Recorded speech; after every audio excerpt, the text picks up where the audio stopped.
तेलंगाना की निजामाबाद पुलिस ने एक स्लीपर सेल को हाल ही में बस्ट किया था।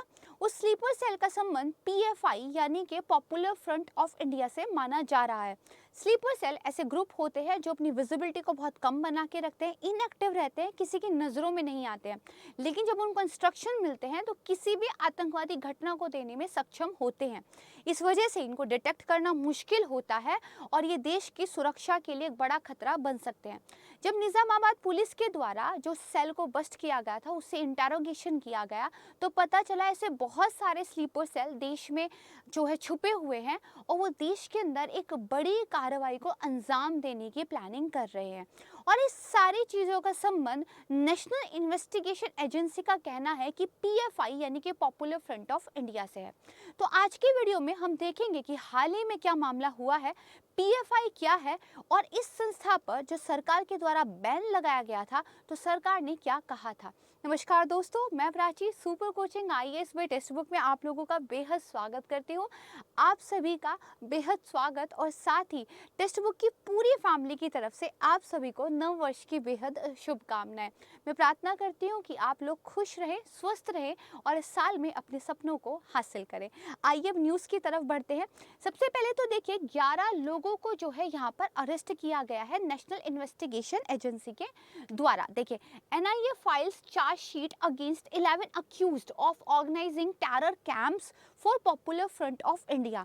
यहाँ पे दरअसल ये बताया गया कि ये जो 11 लोग थे ये फिजिकल ट्रेनिंग कैंप के नाम पर या योगा कैंप के नाम पर जो है कुछ ग्रुपिंग्स चला रहे थे।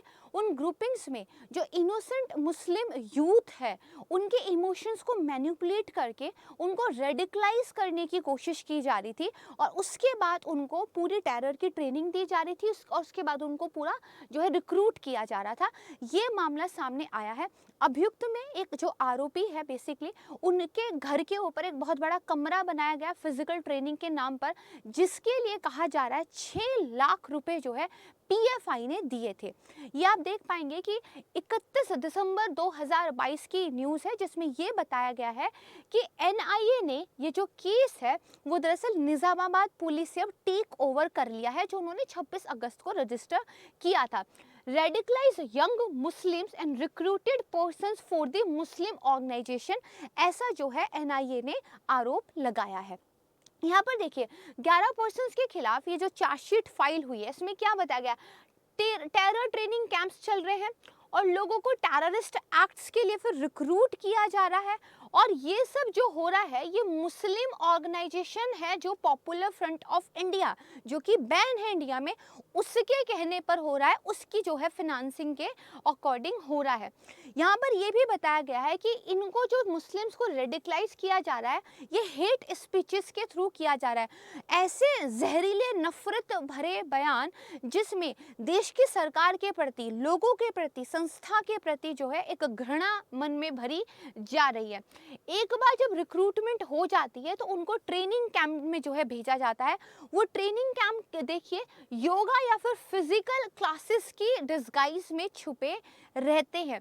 मिनिस्ट्री ऑफ होम अफेयर ने भी ये बताया था कि पीएफआई के कुछ लोगों का जो संबंध है वो Islamic state of Iraq and Syria के साथ हो चुका है। ये उनके कहने पर काम भी करते हैं और उनके लिए भर्ती भी जो है करते हैं। यहाँ पर आप देखिए कि दरअसल जुलाई 4 में जो तेलंगाना में निजामाबाद डिस्ट्रिक्ट है वहाँ की पुलिस ने एक स्लीपर सेल को बस्ट किया था और इसके बाद से पूरा मामला अलग अलग सेंट्रल एजेंसीज की नज़र में आ गया था, जैसे सीबीआई और ईडी। अभी ये जो मामला है 26 अगस्त को एनआईए को क्या है ट्रांसफ़र कर दिया गया है। एक पिक्चर आप जो इस तरह की प्रोटेस्ट की देख सकते हैं। अब बात करते हैं कि ये जो संस्था है ये क्या है। दरअसल केरल की 3 या 4 संस्थाओं को मर्ज करके पीएफआई को बनाया गया था। ये संस्था अपने बारे में कहती है कि जो लोग बेसिकली वल्नरेबल्स है, जो मुस्लिम पॉपुलेशन गरीब है, जिनको साथ की ज़रूरत है, हम उनके लिए काम करते हैं। लेकिन जो सबूत मिल रहे हैं, जो एविडेंसेस मिल रहे हैं, जो छापे पड़े हैं, उनसे ऐसा तो नहीं लगता है। इसके अलावा पीएफआई के बारे में एक फैक्ट याद रखिएगा, इन्होंने कभी भी कोई इलेक्शन नहीं लड़ा है। लेकिन इलेक्शन के जो लड़ने वाली दूसरी पार्टीज़ हैं, दूसरी जो संस्था हैं, उनकी फंडिंग का प्रॉपर प्रॉपर चैनलाइजेशन जो है यहाँ पीएफआईए से होता है। तो अभी देखिए हाल ही में क्या हुआ था, एनआईए के द्वारा अलग अलग रेड्स में करीब 200 गिरफ्तारियां हुई थी पीएफआई से संबंधित जो है व्यक्तियों की। तो यहाँ पे देखिए इंडिया ने बैन किया है पॉपुलर फ्रंट ऑफ इंडिया को, इसकी जो एफिलिएट्स थी 5 साल के लिए। ठीक है, ये अक्टूबर 6 2022 की न्यूज़ है और माना जाता है करीब 5 लाख लोग जो है पीएफआईए के जो है मेंबर्स हैं।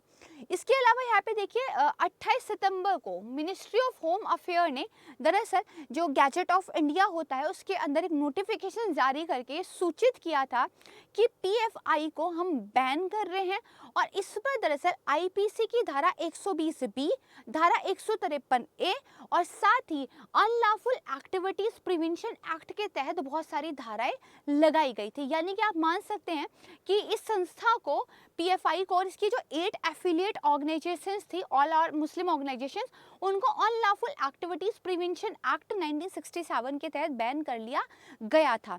और यहीं पे जो है होम मिनिस्टर ने बताया था कि इन्होंने शायद Islamic state of Iraq and Syria join कर लिया है। अब पीएफआई की एक हिस्ट्री थोड़ी सी देखते हैं।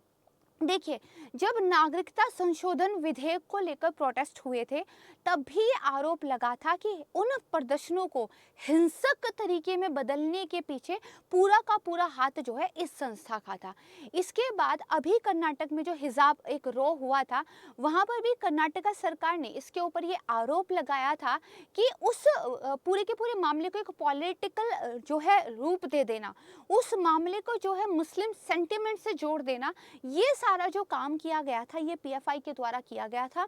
और इसके अलावा एक प्रोफेसर के हाथ काट दिए गए थे इस संस्था के कुछ सदस्यों के द्वारा, ये आरोप लगाकर कि प्रोफेसर ने जो कहा है वो उनके सेंटिमेंट्स के खिलाफ जाता है। सिर्फ इतना ही नहीं, और भी ज़्यादा विरोध प्रदर्शनों में जो है पीएफआई का हाथ रहा है। आप पीछे जो है कुछ सर्टेन पिक्चर्स देख सकते हैं जहाँ पे प्रोटेस्ट चल रहे हैं या फिर जो है इनके कैडार के लोग आपको दिखाई दे रहे हैं। साउथ के अंदर केरल और कर्नाटका, ये जो दक्षिण राज्य है यहाँ पे इसका एक अच्छा खासा बेस है, लेकिन पूरे भारत के करीब 20 राज्यों में जो इसका बेस, और मैंने आपको बताया 5 लाख से ज़्यादा मेंबर्स होने का ये लोग जो है दावा करते हैं। यहाँ पे 28 सितंबर की आप एक प्रेस रिलीज देख सकते हैं मिनिस्ट्री ऑफ होम अफेयर की, जिसमें बताया गया है कि अनलॉफुल एसोसिएशन जो है उसको डिक्लेयर कर दिया गया है किसको, पॉपुलर फ्रंट ऑफ इंडिया को, और साथ में इसकी एफिलिएट जो और ऑर्गेनाइजेशंस थी उनको भी। यहाँ पे भारत का राजपत्र है द गैजेट ऑफ इंडिया 28 सितंबर का था। इसमें गृह मंत्रालय ने एक अधिसूचना दी थी कि the popular Front of India उनको जो है यहाँ पर क्या कर दिया गया है, बैन कर दिया गया है। ठीक है, और यहीं पर आप देखेंगे बेसिकली कि होम मिनिस्टर ने ये बताया था कि ये लोग क्या कर रहे थे, ये लोग दरअसल ऐसा एक सेटअप कर रहे थे कि जो कंट्री का कॉन्स्टिट्यूशनल सेटअप है उसको डिसरिगार्ड कर दिया जाए, जो पब्लिक ऑर्डर है उसको डिस्टर्ब किया जाए, और जो इंटीग्रिटी, सिक्योरिटी और सॉवरेनिटी है कंट्री की उसमें जो है प्रॉब्लम क्रिएट की जाए। साथ ही एकदम टारगेटेड किलिंग्स का जो है इनका प्लान था, और ऑल ओवर द कंट्री ये अपने स्लीपर सेल्स की मदद से इस तरह की जो है वायलेंट प्रोटेस्ट करना चाहते थे और मुस्लिम यूथ्स को मैनिपुलेट करके, रेडिकलाइज करके उनकी जो भर्ती का काम चल रहा है, that is another serious issue जिस पे थोड़ा सा और ज़्यादा ध्यान देने की ज़रूरत है। तो ये था जो है इस पीएफआई के बारे में। मुझे उम्मीद है कि आपको चीज़ें समझ में आई होंगी। जल्द मिलूंगी मैं आपको एक नई वीडियो के साथ, तब तक बने रहिएगा super coaching IAS by text book के साथ। और एक बार फिर से आप सभी को बेहद प्यार के साथ हैप्पी न्यू ईयर।